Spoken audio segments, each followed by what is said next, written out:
الحمدللہ رب العالمین والصلاة والسلام علی سید الانبیاء والمرسلین اما بعد فاعوذ باللہ السمیع العلیم من الشیطان الرجیم بسم اللہ الرحمن الرحیم اللہم صلی علی محمد وعلی آل محمد وبارک وسلم وصلی علیہ۔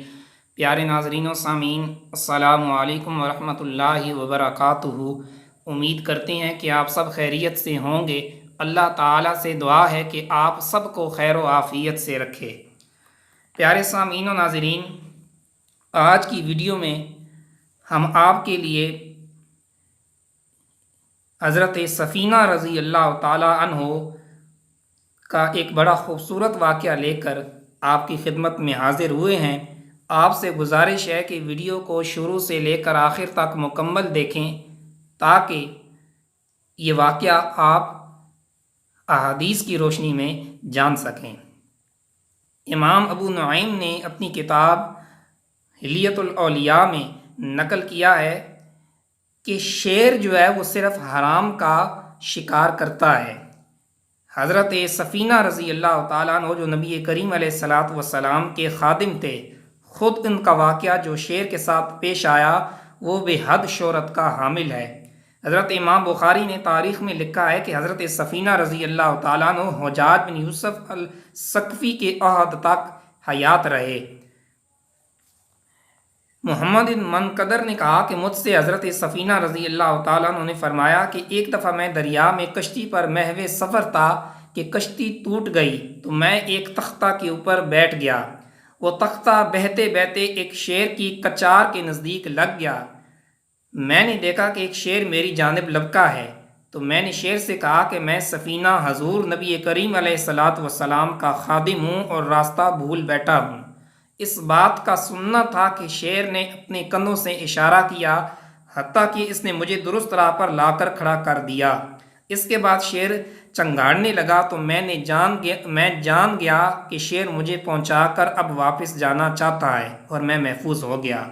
امام بہقی نے اپنی کتاب دلائل النبوہ میں لکھا ہے کہ ایک دفعہ حضرت سفینہ رضی اللہ تعالیٰ عنہ روم کی سرزمین کے نزدیک اپنے لشکر سے بچھڑ گئے تو آپ رضی اللہ تعالیٰ عنہ کو مقید کر لیا گیا۔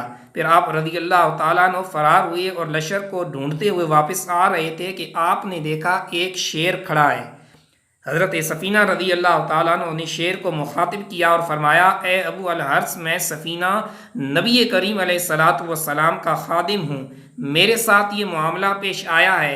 اتنے میں شیر دم ہلاتے ہوئے حضرت سفینہ رضی اللہ تعالیٰ عنہ کے پہلو میں آ کر کھڑا ہو گیا اور حضرت سفینہ رضی اللہ تعالیٰ عنہ کسی بھی قسم کی کوئی آواز سماعت فرماتے تو شیر کو تھام لیتے۔ تو حضرت سفینہ رضی اللہ تعالیٰ عنہ شیر کے ساتھ چلتے رہے حتیٰ کہ آپ رضی اللہ تعالیٰ عنہ نے لشکر کو پا لیا۔ اس کے بعد شیر واپس لوٹ گیا۔ اسی طرح پیارے سامعین و ناظرین، شیر کا ایک اور واقعہ جو کہ عتبہ بن ابی لہب کے لیے نبی کریم علیہ الصلاۃ والسلام نے دعا کی تھی، اس سے ملتا ہے۔ سیرت حلبیہ میں امام حلبی نے اور اسی طرح تفسیر روح البیان میں اور مدارج النبوہ میں شاہ عبدالحق محدث دہلوی نے اس واقعہ کو نقل کیا ہے کہ نبی کریم علیہ الصلاۃ والسلام نے ابی لہب کے بیٹے عتبہ کے لیے بد دعا فرمائی کہ اے اللہ، اپنے کتوں میں سے کتا اس پر مسلط فرما دے۔ عتبہ کو شام میں زرقاء کے مقام پر ایک شیر نے وار کر کے ہڑپ کر لیا۔ حافظ ابو نعیم نے اسود بن حبار سے روایت کی ہے کہ ایک دفعہ ابو لہب اور اس کے فرزند عتبہ نے شام کی طرف سفر کی تیاری کی۔ اسود بن حبار بیان کرتی ہیں کہ دوران سفر میں بھی ان کے ساتھ تھا۔ جب ہم لوگ الشراء کے مقام پر ایک راہب کی عبادت گاہ کے پاس رکے تو راہب نے ہم سے کہا کہ آپ لوگوں نے یہاں قیام کیا ہے، کیوں قیام کیا ہے؟ اس جگہ تو جنگلی جانوروں کی بہتات ہے۔ ابو لہب نے کہا کہ تم سب میرے بارے میں بہتر جانتے ہو، تو ہم سب نے جواب میں کہا جی ہاں، ہم جانتے ہیں۔ ابو لہب نے کہا کہ نبی کریم علیہ الصلاۃ والسلام نے میرے فرزند عتبہ کو بد دعا دی ہے، اس وجہ سے آپ سب کا یہ اخلاقی فرض بنتا ہے کہ اپنا ساز و سامان اس عبادت گاہ کی چھت پر اکٹھا کر کے یعنی ارد گرد جوڑ کے اس کے اوپر میرے بیٹے کا بستر لگا دیں اور پھر اس کے ساتھ ہی اس کے اطراف میں سو جائیں۔ اسود بن حبار کہتے ہیں کہ ہم سب نے ابو لہب کے کہنے پر عمل کیا، سارا ساز و سامان اکٹھا کیا یہاں تک کہ وہ بہت بلند ہو گیا اور عتبہ سامان کے اوپر جا کر محو خواب ہو گیا، سو گیا۔ رات کے کسی پہر ایک شیر کی آمد ہوئی، شیر نے ہم سب کا منہ سونگھنا شروع کر دیا، پھر ایک دم وہ اچھل کر سامان کے اوپر چڑھ گیا اور اس نے عتبہ کا سر تن سے جدا کر دیا۔ اس لمحے عتبہ کی زبان سے یہ لفظ ادا ہوئے، سیفی یا کلب، میری تلوارہ ایک کتے، اور اس کے بعد عتبہ کچھ بھی نہ کہہ پایا۔ بعض روایات میں یہ بھی بیان کیا گیا ہے کہ شیر نے عتبہ کو چیر پاڑ کر اس کے ٹکڑے ٹکڑے کر دیے۔ عتبہ یہ فریاد کرتے ہوئے مر گیا کہ شیر نے مجھے قتل کر دیا۔ اس کے بعد لوگ اس شیر کو ڈھونڈتے رہے مگر وہ کہیں نہ ملا۔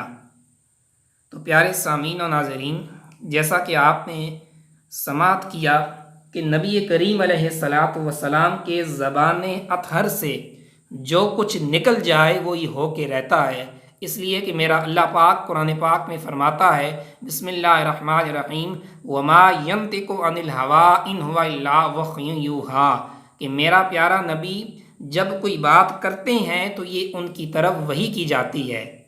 اللہ تعالیٰ سے دعا ہے کہ اللہ تعالیٰ ہم سب کو نبی کریم علیہ الصلاۃ والسلام کی احادیث کو سننے، اس پر عمل کرنے اور اسے دوسروں تک پہنچانے کی توفیق عطا فرمائے۔ السلام علیکم ورحمۃ اللہ وبرکاتہ۔